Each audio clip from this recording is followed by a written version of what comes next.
Red bull हमेशा जो है जब कैंपेन्स करता है तो नेक्स्ट लेवल करता है। तुम्हें मैं बता रहा हूँ कोका कोला और रेड बुल और बहुत सारी ऐसी कंपनीज हैं जो सिर्फ मार्केटिंग का खा रही हैं, उनके प्रोडक्ट में कोई दम नहीं है। देखो रेड बुल की अगर मैं बात करूँ, मुझे नहीं पता तुम में से कितने ने पिया रेड बुल, ट्राई किया?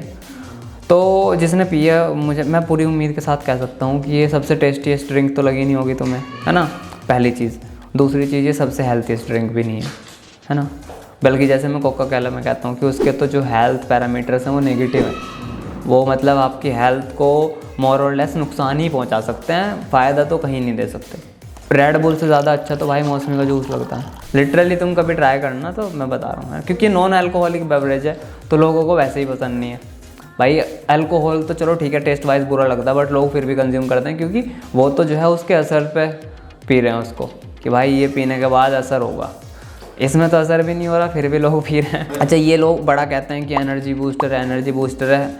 हाँ, होता होगा, कुछ एक्स्ट्रा कैलोरीज मिल जाती होंगी बॉडी को, ऐसे कहते हैं red bull gives you wings. तो खैर चलो ये तो छोड़ो, अब इसकी केस स्टडी पे देखते हैं। अब तुम ये सोचो कि एक ब्रांड जो हेल्थी नहीं है सबसे ज़्यादा, जो सबसे ज़्यादा टेस्टी भी नहीं है, उसके बाद भी वो $1 बिलियन का रेवेन्यू जनरेट कर रही है हर साल। कैसे?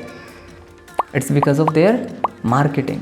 सबसे पहले इन्होंने एक मार्केटिंग की थी, तुम्हें अगर याद हो, मतलब तुमने कभी पढ़ा हो, तो इन्होंने क्या किया था एक टाइम पे, इन्होंने क्या किया, यूएसए में खुद के खाली डब्बों को जो है इसमें डालना स्टार्ट कर दिया, डस्टबिन्स में डालना शुरू कर दिया। तो लोगों को लगने लगा कि इसका बड़ा कंज्यूम हो रहा है, हम भी ट्राई करते हैं। तो वहाँ से जो है इनकी वन ऑफ द मतलब पॉपुलर वायरल मार्केटिंग कैंपेन्स में आती है वो इनकी, है ना। बट ये वाली दूसरी है जिस पर मैं बात कर रहा हूँ। तो इनका जो केस स्टडी का नाम था वो था द स्ट्रेटोस प्रोजेक्ट। द स्ट्रेटोस प्रोजेक्ट, स्ट्रेटोस जो है ना यहाँ पे वो स्ट्रेटोस्फेयर से लिया गया है। स्ट्रेटोस्फेयर समझते हो? तो जब आप धरती से उठना स्टार्ट करोगे इस स्पेस की तरफ, तो सबसे पहले जो है आपका ट्रोपोस्फेयर आता है जो 14.5 किलोमीटर की रेंज में आता है। उसके बाद 50 किलोमीटर तक आपका स्ट्रेटोस्फेयर आता है जहाँ पे फ्लाइट्स वगैरह जा सकती हैं, पैरासूट्स वगैरह जा सकते हैं। अब इन्होंने क्या किया, स्ट्रेटोस प्रोजेक्ट किया।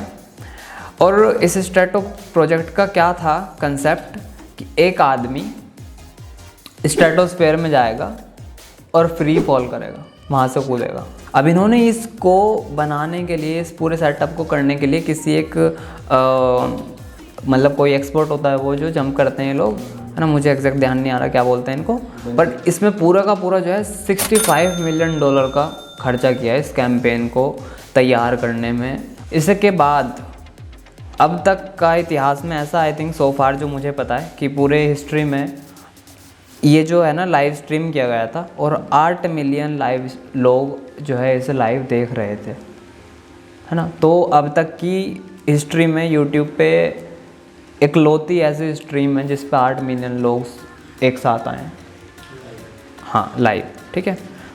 So making it most watched YouTube live in history, ठीक है। 8 मिलियन लोग, 80 लाख लोग इसे लाइव देख रहे थे। उसके बाद यहाँ पे नहीं, इसके बाद 52 मिलियन व्यूज़ ऑन वेबकास्ट, यानी कि जहाँ जहाँ भी इसको जो होस्ट होते हैं, जहाँ जहाँ भी उन्होंने इसके बारे में जिक्र किया, वहाँ पे भी मिला के 52 मिलियन व्यूज़ इन्हें वहाँ से मिले।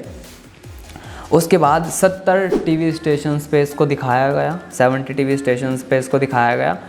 और उसके बाद जो छोटे छोटे नंबर्स आए वो ये आए कि 3.2 मिलियन ट्वीट्स हुए इस बारे में। उसके बाद 72,000 मेंशंस हुए रेड बुल हैशटैग के साथ, 22,000 से ज़्यादा इंस्टाग्राम फ़ोटोज़ आई और 1,30,000 शेयर्स फेसबुक पे मिले।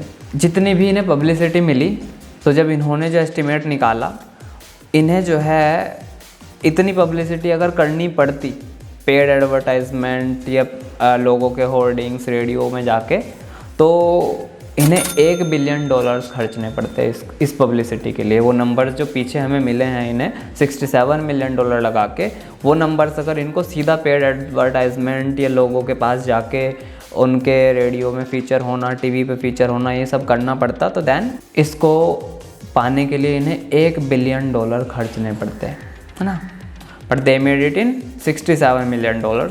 उसके बाद 7% तक जो है इन्हें ग्रोथ देखने को मिली अपने 6 महीने तक, जिसने जो है $1.6 बिलियन का रेवेन्यू जनरेट किया 6 महीने में। And then last but not least एक टैगलाइन है कि content is fire, social media is a gasoline.